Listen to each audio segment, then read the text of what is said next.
And now for the final charge. The class verse, Ecclesiastes 3:11.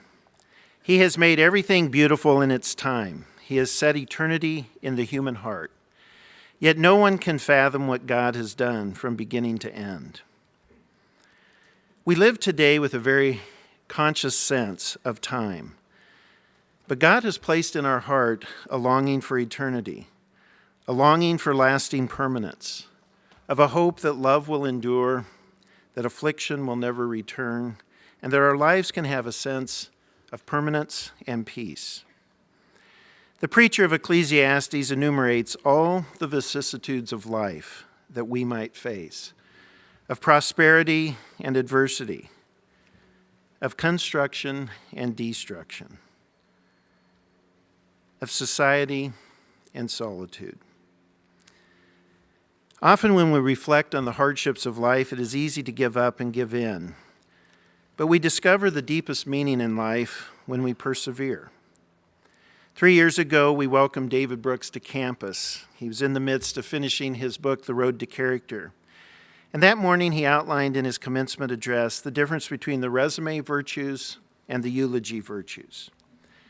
The resume virtues being the ones that you use to build your career and to remember your career. And the eulogy virtues, the ones you ultimately are remembered for and make the longest and most enduring impact with your life. During a 90-day period this spring, my wife Pam and I attended 7 different funeral services, 5 directly related to the Montecito mudslide. Time after time, we'd hear mention of the person's accomplishments. But the minister or the friend or the family loved one didn't linger on the accomplishments. They moved quickly to the greatest virtues, the eulogy virtues, recalling the person's character, how they had helped, how they'd been available to a friend or a family member, of the great sacrifices they had made for others. As you think about your life today and in what lies ahead, think about the eulogy virtues. Certainly you will acquire and build your career upon the resume virtues. But the eulogy virtues are the ones for which we're remembered and the ones that have such enduring consequence. Walker Percy, one of my favorite novelists and a great American novelist from the previous generation, once observed that there are basically 2 types of people. One, those for whom life is a quest, and those for whom it isn't. You have seen and heard from some incredible sources of character and perseverance this morning. These are individuals who have overcome some of the most incredible odds to live a life of meaning, purpose, and impact.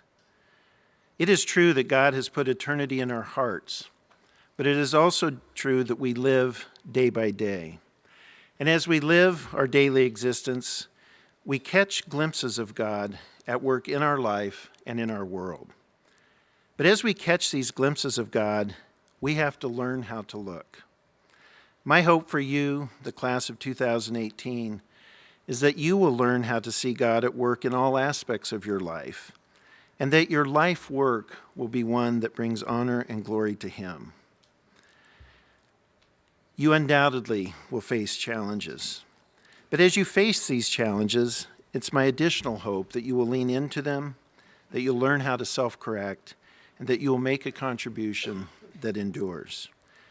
We are honored that you came to Westmont 4 years ago, and we celebrate with you today your great accomplishment. God be with you.